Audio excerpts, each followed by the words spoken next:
Pemberantasan Judi, Anti Narkoba, dan Korupsi. Program ini menjadi wadah edukasi dan advokasi publik dalam mencegah serta memberantas praktik perjudian, penyalahgunaan narkoba, dan tindak pidana korupsi. Setiap hari Rabu, pukul 10 waktu Indonesia Barat hingga pukul 11 waktu Indonesia Barat, hanya di Pro 1 RRI Palembang.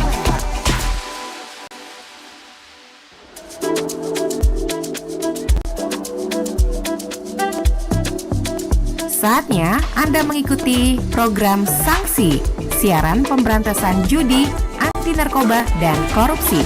Sanksi. Bersama Anda pendengar, saatnya kami hadirkan dialog sanksi suara anti narkoba, korupsi, dan judi di kesempatan hari ini di hari Rabu 20 Mei 2026. Pendengar, ketika seseorang selesai menjalani rehabilitasi narkoba, perjuangannya ternyata belum benar-benar selesai. Banyak mantan pengguna narkoba yang masih harus menghadapi penolakan dari lingkungan, stigma sosial, bahkan kesulitan diterima kembali oleh keluarga sendiri. Padahal ya, dukungan keluarga dan lingkungan ini menjadi salah satu faktor penting dalam proses pemulihan agar mereka tidak kembali terjerumus. Lalu bagaimana sebenarnya dampak sanksi sosial terhadap proses pemulihan pengguna narkoba pasca rehabilitasi, dan apa yang bisa dilakukan keluarga agar mampu mendampingi mereka untuk kembali menjalani kehidupan secara normal.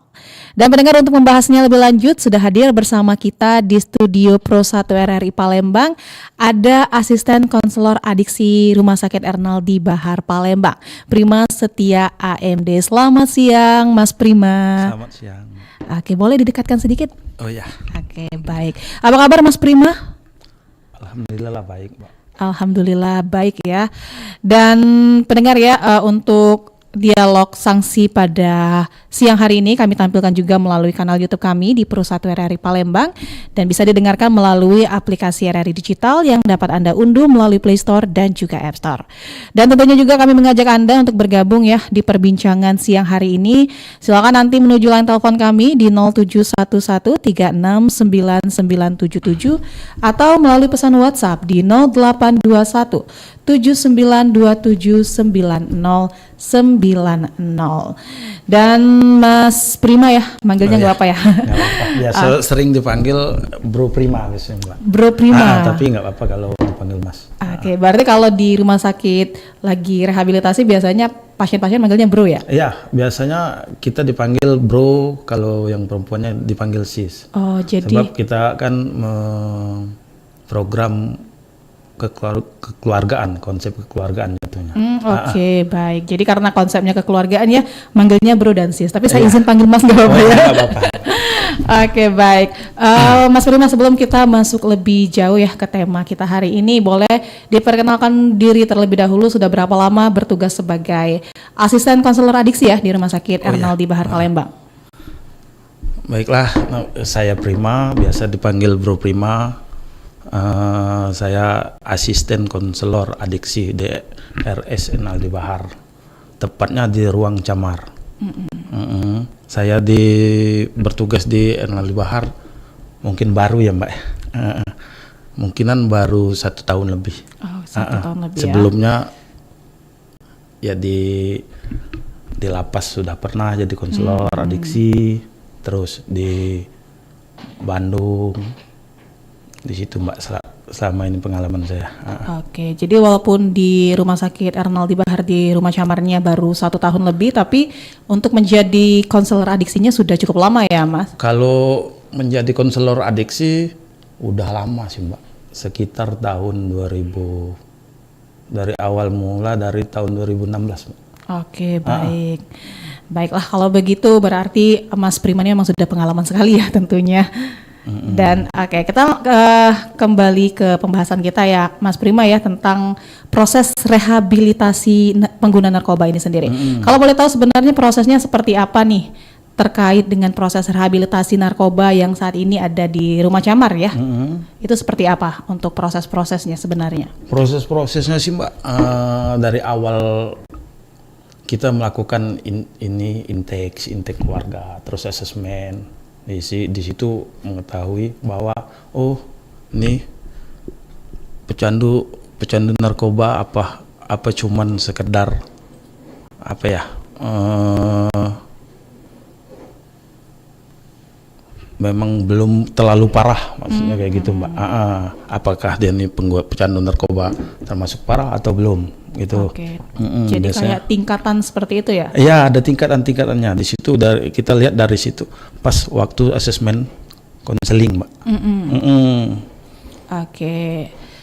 Jadi untuk peran konselor adiksi sendiri seperti apa nih Mas Prima?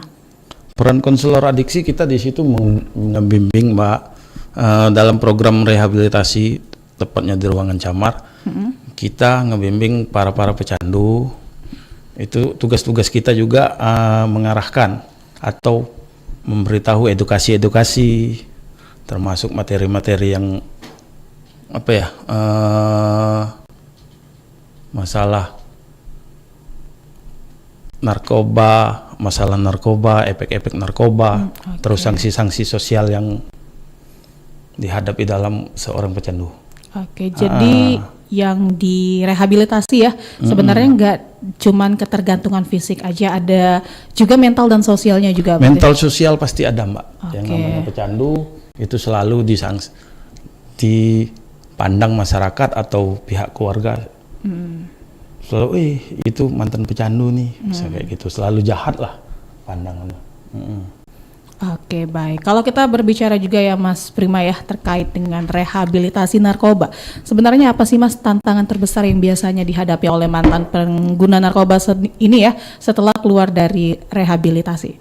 Tantangan banyak Mbak. Selama ini termasuk saya temuin itu kebanyakan stigma-stigma dari masyarakat dan keluarga Mbak.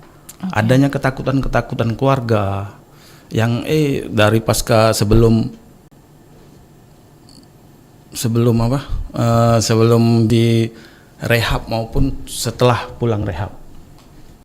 Ketakutan-ketakutan itu ya kebanyakan sih yang saya temuin selama ini, biasanya takut balik lagi, takut ngamuk-ngamuk, takut ini itu kayak gitu. Oke, ketakutannya itu dari keluarganya atau dari diri biasanya pasiennya? Kebanyakan dari keluarga Mbak. Kalau dari diri pasien itu biasanya dia udah sebelum kita waktu pasca rehabilitasi itu kita kuatin Mbak. Kita kasih edukasi. Bahwa kita kasih nih gambaran.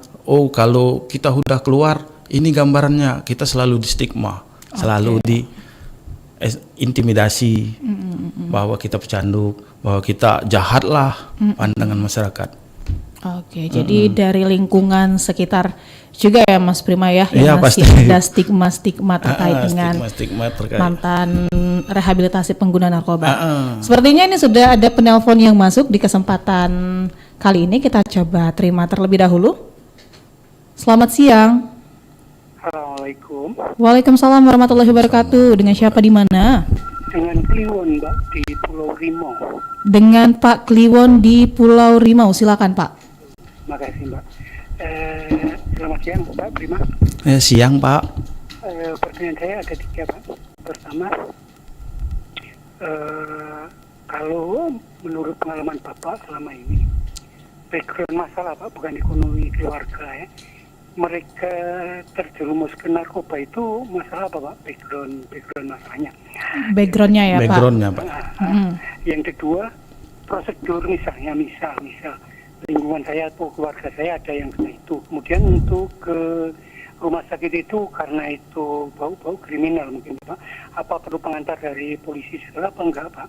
Oke. Yang ketiga itu BPJS berlaku enggak Pak untuk konselor narkoba ini? Terima kasih. Oke. Terima Mbak. Ya makasih Pak. Baik.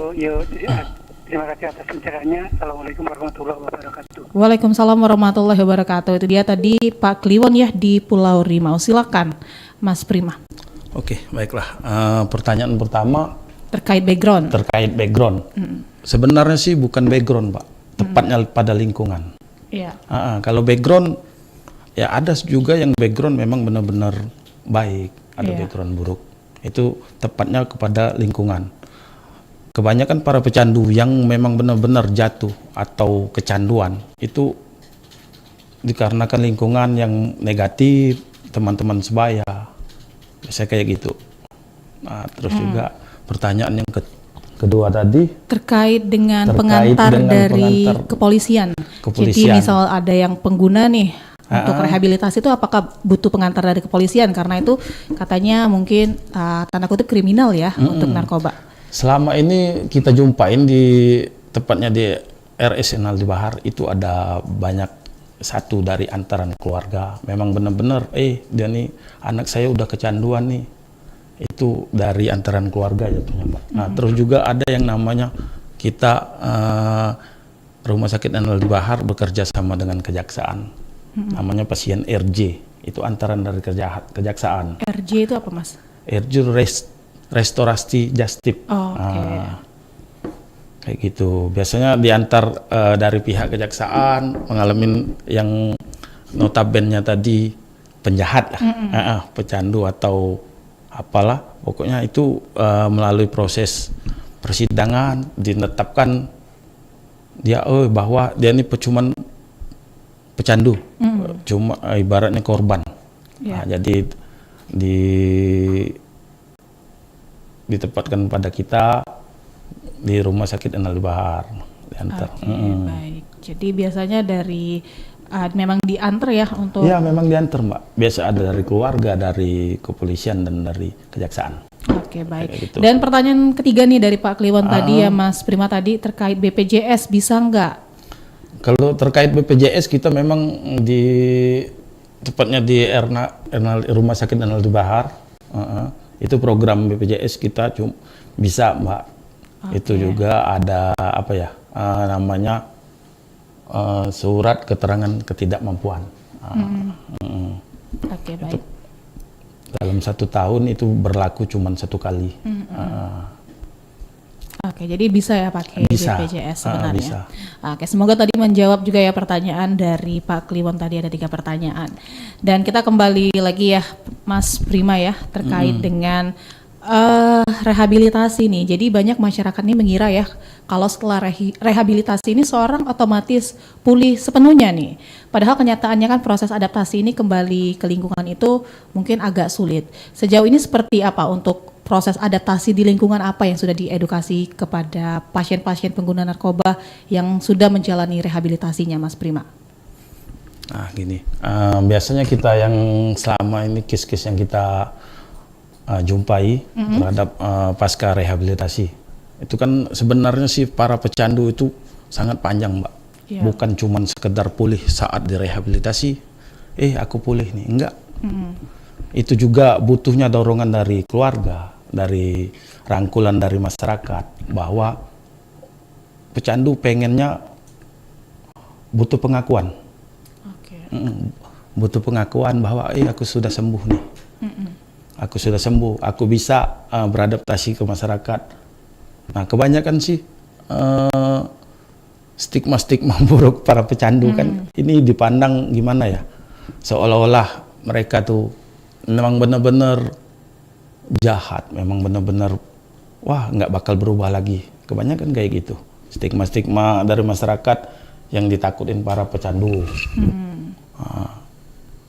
Oke, baik. Dan pendengar, kami masih mengajak Anda ya untuk bergabung di perbincangan kita siang hari ini di 0711369977 atau melalui pesan WhatsApp di 082179279090. Dan Mas Prima, kalau kita juga bicara soal pemulihan ya, keluarga tentu menjadi orang terdekat. Peran penting, benar. Iya, peran penting juga untuk para pasien-pasien rehabilitasi ini. Sebenarnya untuk dukungan keluarga dalam proses pemulihan pasca rehabilitasi ini harusnya seperti apa sih, Mas Prima? Dukungan keluarga terhadap setelah pasca rehabilitasi. Kayak gini, Mbak, seharusnya sih, bukan seharusnya.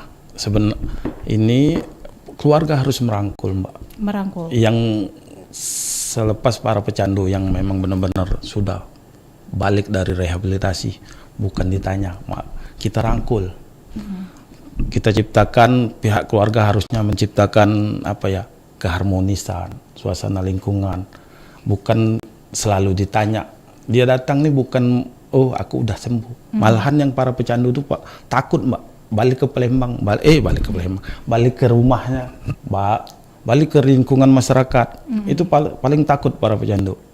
Makanya kita juga sebagai konselor biasa kita arahin, kita kasih edukasi pihak keluarga, kita kasih konseling keluarga namanya Mbak. Kita kasih edukasi bagaimana menanggapi saat pasca rehabilitasi.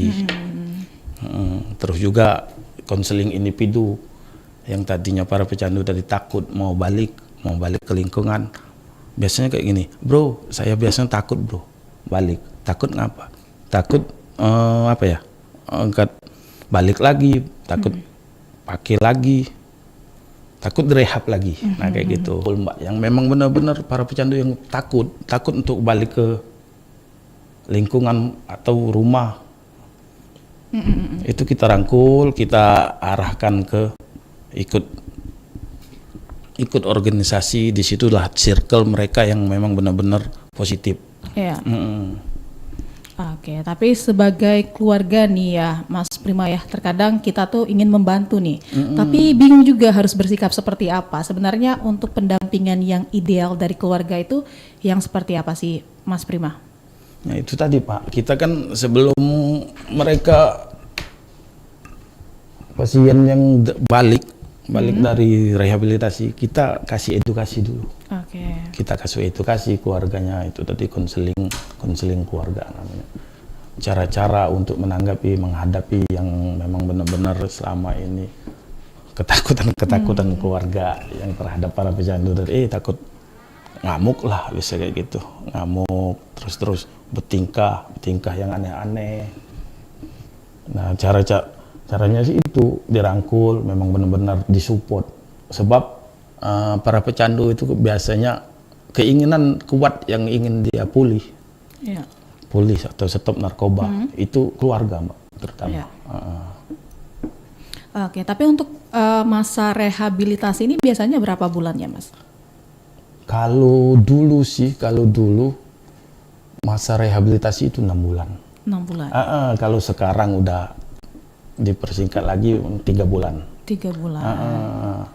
Oke, tapi itu tidak tergantung dengan kondisi pasien atau masih tergantung dengan kondisi pasien juga? Sebenarnya tidak sih, dengan kondisi pasien yang parah atau yang cuman sekedar baru coba-coba kecanduannya enggak. Kita di dalam program rehabilitasi itu Mbak, yang kita pangkas itu perilaku, sikap dan perilaku. Sebab yang namanya pecandu itu biasanya sikap dan perilakunya menyimpang parah, di luar normal malahan. Seperti apa contohnya Mas Prima? Contohnya kayak ini Mbak, sering marah-marah, emosi tinggi, terus juga kalau pandangan keluarga itu sering, kalau nggak ada uang maunya cuman instan, singkat, ibaratnya kan. Makanya para pecandu itu kadang di stigma para keluarga atau lingkungan oleh perbuatan yang selama dia pakai. Dan kalau kayak gitu ya Mas ya, kayak tadi kan marah-marah itu pendampingan dari konselor adiksi atau ada kerjasama juga dengan psikiater ya? Psikiater. Atau itu ada kolaborasi juga kah di Camar ya? Itu seperti apa kira-kira kolaborasinya? Ya itu tadi Mbak, yang saya sebutkan tadi, kalau kami sebagai konselor itu kita kasih edukasi saat program berjalan itu selalu kita kasih edukasi yang mengenai masalah pengendalian emosi. Terus juga dari tenaga psikiater kita juga dikasih konseling individu, dikasih arah-arahan supaya gimana nih mengendalikan emosi yang baik saat rasa kepengen para pecandu itu ingin memakai. Oke, baik. Dan kalau kita kembali lagi ke pembicaraan kita tentang bagaimana keluarga menerima kembali pasien rehabilitasi ini ya Mas Prima ya, hal-hal apa nih Mas yang sebaiknya dihindari keluarga saat mendampingi mantan pengguna narkoba? Sebenarnya sih gampang sih Mbak, gampang sulit. Kebanyakan keluarga kayak gini, dia ketakutan bahwa dia ini bakal mau balik lagi, bakal pakai lagi, sembuh cuman sebentar aja. Tapi sebenarnya tidak sih. Yang para pecandu ini yang butuhkan cuman support, dukungan keluarga. Kebanyakan keluarga selama ini yang saya jumpain, keluarga selalu menjas mereka, nggak bakal lagi balik, nggak bakal, suatu saat pasti balik lagi. Iya pasti, yang namanya pecandu apa ya, dia nggak sembuh, malahan pulih, cuman pulih, sekedar pulih. Sewaktu-waktu ada apa ya, masalah yang memang benar-benar dia pikirin, yang memang benar-benar yang menyangkut dia berat, itu pasti pikiran seorang pecandu pasti mau balik lagi ke situ. Seharusnya ya keluarga sih bukannya setelah pasca rehabilitasi bukannya bertanya, harusnya merangkul, Mbak. Oh apa nih, ajak di lingkup yang memang benar-benar ngebangkitin pemulihan mereka gitu. Ya, ajak di kegiatan-kegiatan positif juga. Baik positif ini. Oke. Dan Mas Firman, kalau kita lihat dari sisi lain ya, apakah sikap terlalu mengekang nih dari keluarga bisa berdampak buruk juga terhadap proses pemulihan dari mantan pengguna narkoba ini? Itu tadi, Mbak. Itu pasti, udah pasti. Sifat mengekang. Sebenarnya sih balik-balik ke pola asuh ya, Mbak. Kebanyakan sih pola asuh orang-orang dulu lah. Itu kan keras, selalu maunya yang orang tua kayak gini. Nah itu enggak.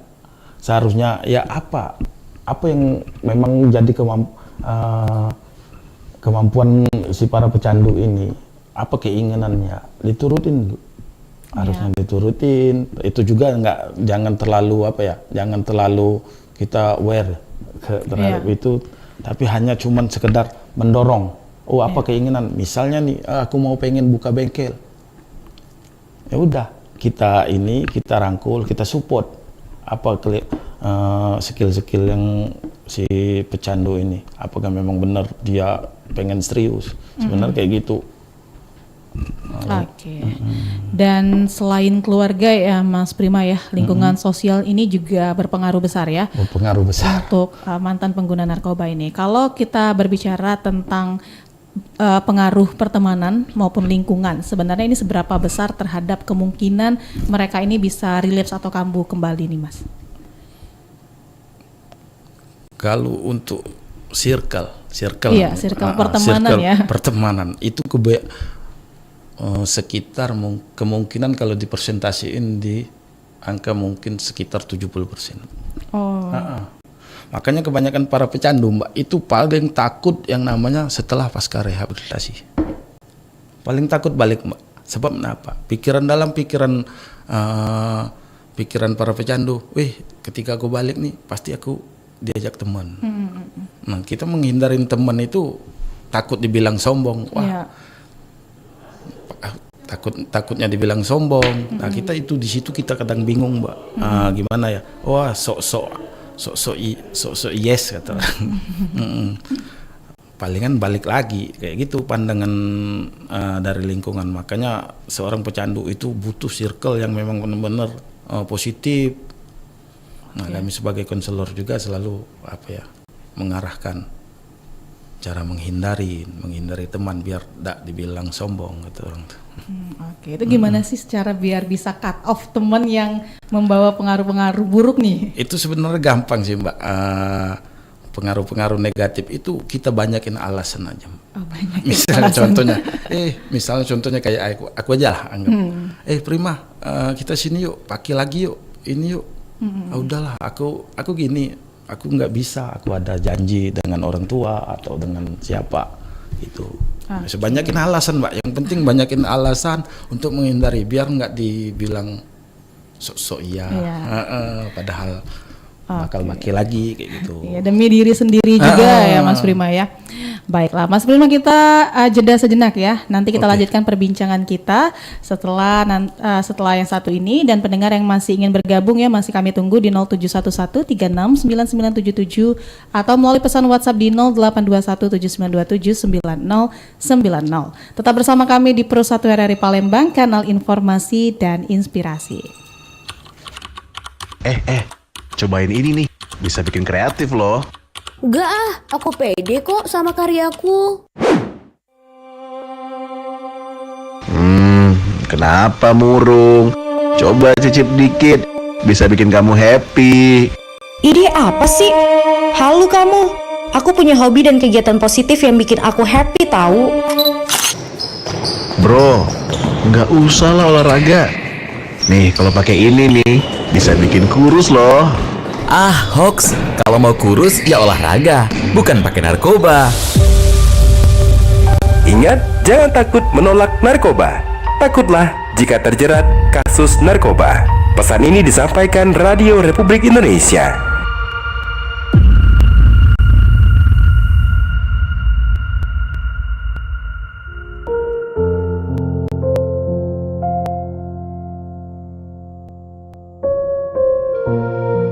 Nak, maafkan ibu ya.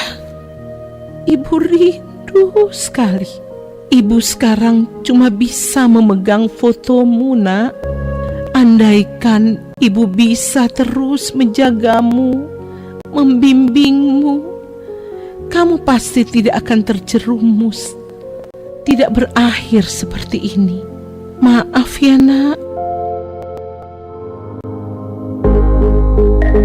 Narkoba menghancurkan keluarga, merenggut kebahagiaan dan masa depan orang-orang tercinta. Jauhi narkoba.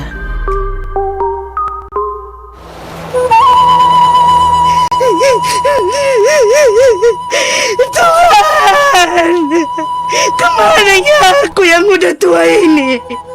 Siapa yang mengurus aku? Ibu kenapa menangis? Ada apa, Ibu? Ada anakku satu-satunya dipakainya narkoba itu. Akhirnya ditangkap polisi lah dia. Sekarang sendirian aku di rumah ini. Siapa kawanku? Bapaknya pun udah gak ada ya lagi. Tuhan, kemananya aku? Tuhan. Bayangkan jika itu adalah tangisan ibu Anda. Jauhi narkoba. Hai, aku Firsa. Dulu aku bahagia banget. Mama dan papa selalu bersamaku. Ada canda, tawa setiap hari. Tapi lama-kelamaan papa mama sering bertengkar. Sampai suatu hari. Jangan bergerak. Diam kamu. Apa ini? Diam. Kami dari Satuan Reserse Narkoba bahwa Anda diduga telah melakukan penyalahgunaan narkoba. Mana buktinya, Pak? Coba. Papa salah jalan. Dia memilih narkoba sebagai temannya. Sekarang kebahagiaanku hilang. Aku benci narkoba.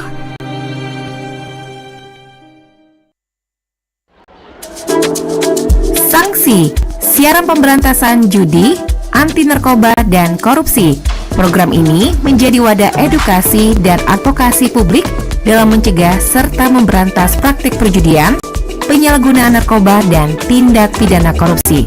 Setiap hari Rabu pukul 10 waktu Indonesia Barat hingga pukul 11 waktu Indonesia Barat hanya di Pro 1 RRI Palembang.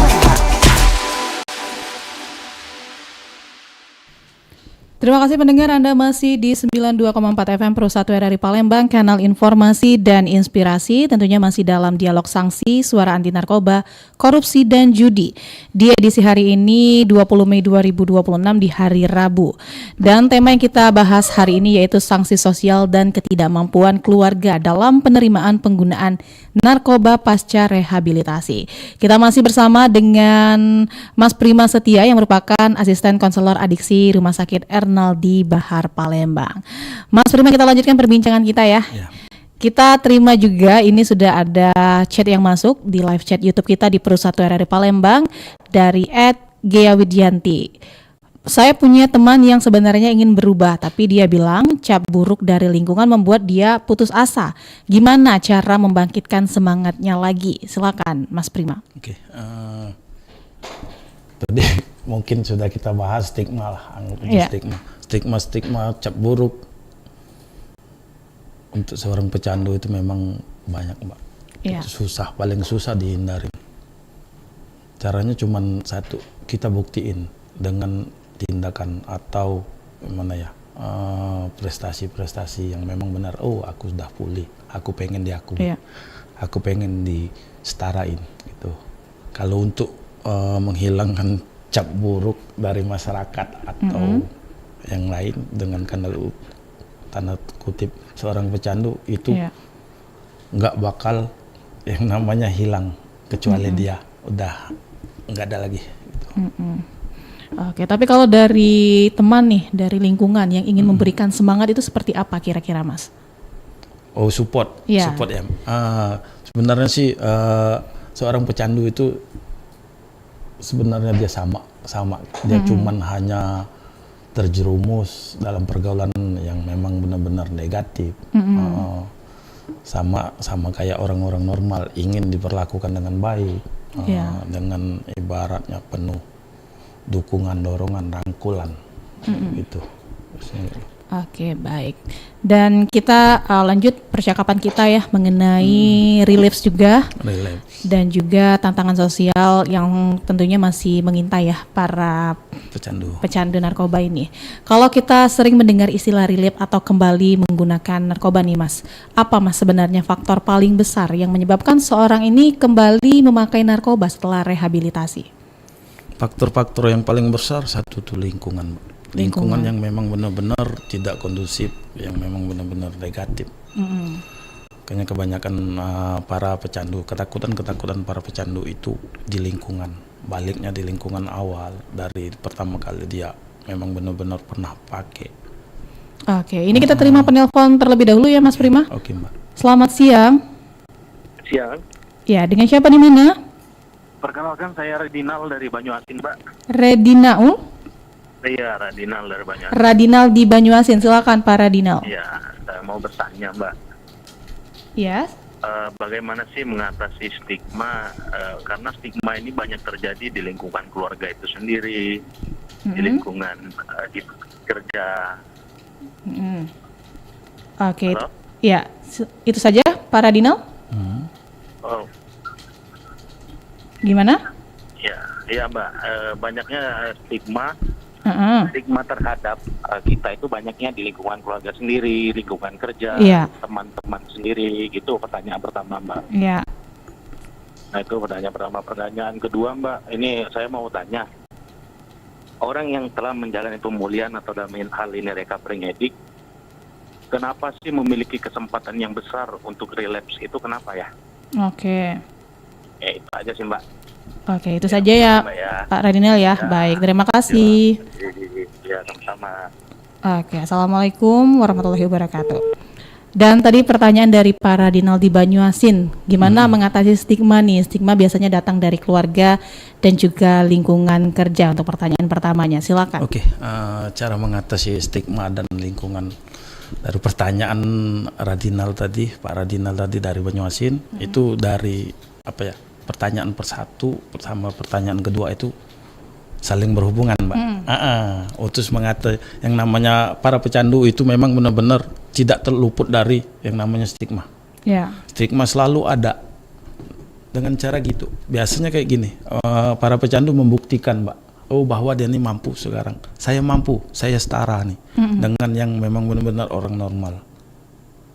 Nah makanya kebanyakan para pecandu ingin membutuhkan apa ya, rangkulan tadi. Aku bilang aku pengen apa ya, support dari lingkungan kerja maupun lingkungan tempat tinggal.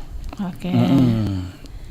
Dan tadi pertanyaan keduanya, orang yang telah menjalani recovery medik ya, rehabilitasi, pemulihan.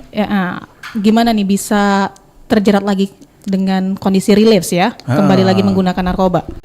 Kebanyakan sih para pecandu kembali lagi ke narkoba atau kembali pakai lagi. Itu kebanyakan ketidakmampuan atau kurangnya pengetahuan tentang adiksi tadi. Terus juga tidak maksimalnya saat rehabilitasi. Kalau memang kebanyakan sih, terus satu faktor yang memang benar-benar mendorong ini tidak diterimanya terhadap lingkungan, Mbak. Kebanyakan gitu. Oke, baik. Oke, dan juga ya Mas Prima ya, kalau Mas Prima kan tentunya sudah banyak juga ya menangani, mendampingi mungkin mendampingi kasus-kasus pengguna narkoba ini sendiri. Kalau dari pengalaman Mas Prima sendiri nih, untuk pasien-pasien yang berhasil pulih ini apakah banyak yang relapse kembali atau syukurnya ya nggak relapse lagi? Sebenarnya mix juga sih, Mbak. Mix ya. Mix itu dalam artian kayak gini. Ada yang memang benar-benar si para pecandu itu memang pulih, memang benar pulih, menjaga recovery addict-nya.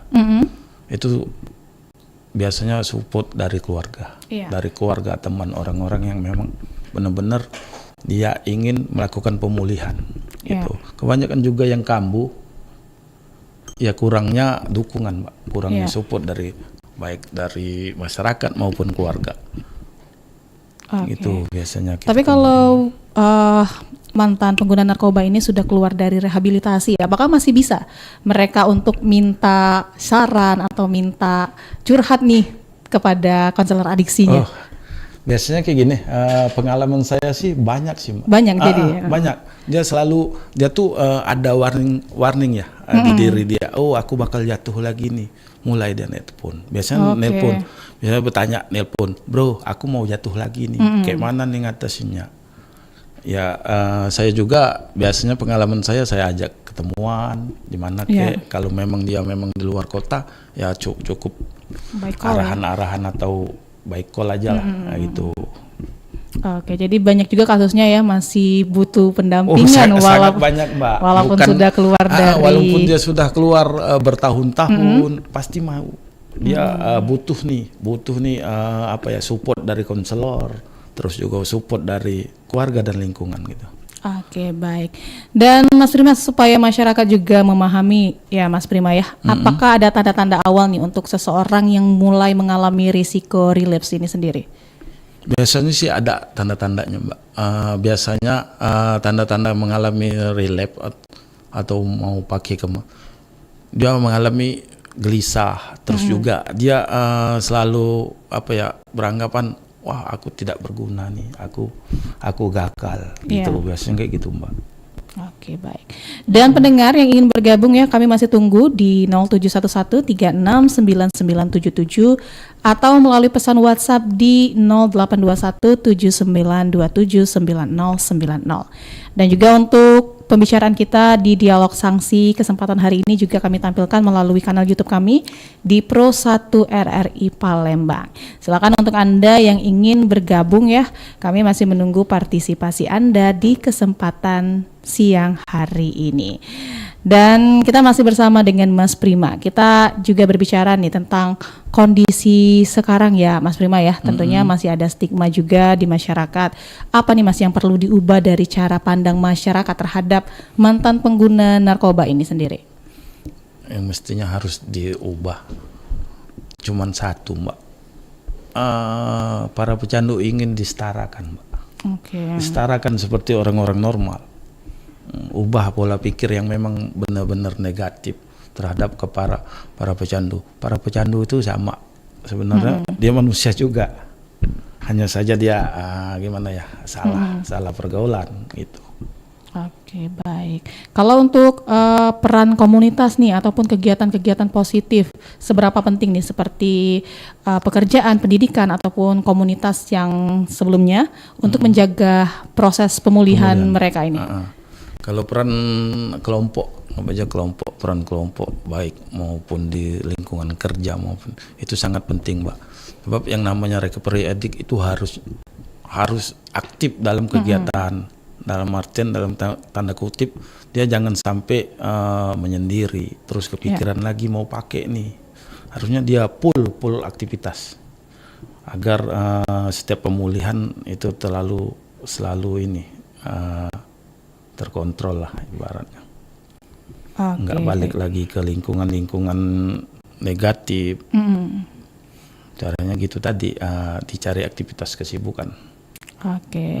Dan ini juga ada pertanyaan dari Bu Lilis di kilometer 12 di WhatsApp kita di 082179279090. Katanya, apakah ada komunitas khusus untuk mantan pengguna narkoba agar mereka bisa saling mendukung setelah rehabilitasi? Mungkin Mas Prima pernah mendengar komunitas-komunitas yang dibuat oleh mantan pengguna narkoba nih Mas, ada nggak? Sebenarnya sih banyak sih Mbak, komunitas-komunitas yang dibikin mantan-mantan narkoba. Salah satunya aja gini, kita kan di sini, kita di Palembang sepengetahuan saya kan sebagai ikut organisasi juga, itu sebagai komunitas. Oh di sini circle amannya para pecandu di situ. Oke, dan ini peran komunitas ini tentunya sangat mendorong sangat pendorong Mbak, untuk pemulihan supaya agar si para pecandu tidak balik lagi tidak balik jatuh lagi, relapse lagi jatuhnya. Oke, baik. Dan Mas Prima, mungkin karena juga lintas waktu kita ya sudah hampir menunjukkan pukul 11 waktu Indonesia Barat, mungkin ada pesan untuk masyarakat terkait dengan rasa agar lebih peduli atau tidak memberikan stigma negatif nih kepada mantan pengguna narkoba yang sedang berusaha untuk pulih. Oke, pesan dari saya untuk para masyarakat atau orang tua, tepatnya orang tua. Seorang pecandu itu butuh rangkulan, bukan butuh stigma yang negatif. Seorang pecandu juga manusia, pengen disetarakan. Seorang pecandu mampu beradaptasi, terus mampu bersaing sesama yang tidak pakai itu. Oke. Kalau bisa sih stop lah stigma. Stop stigma buruk ya terkait para pecandu. Dan mungkin ada harapan juga untuk para mantan pengguna narkoba ataupun pengguna narkoba agar semangat nih untuk menghadapi stigma-stigma dan terus maju gitu Mas. Pesan saya untuk para recovery addict, tetaplah menjaga pemulihan, terus buktikan bahwa kalian tuh mampu untuk bersaing dengan yang non-edik gitu. Oke, baik. Terima kasih banyak Mas Prima Setia ya atas waktunya di kesempatan hari ini, sangat informatif sekali ya, dan semoga juga membuka wawasan juga untuk para pendengar kita yang saat ini mendengarkan Pro 1 RRI Palembang dimanapun Anda berada. Terima kasih banyak Mas Prima, selamat beraktivitas kembali. Assalamualaikum warahmatullahi wabarakatuh. Waalaikumsalam warahmatullahi wabarakatuh. Baik, pendengar, demikian dialog sanksi suara anti narkoba, korupsi dan judi di kesempatan hari ini Rabu 20 Mei 2026 dengan tema kita hari ini yaitu sanksi sosial dan ketidakmampuan keluarga dalam penerimaan pengguna narkoba pasca rehabilitasi.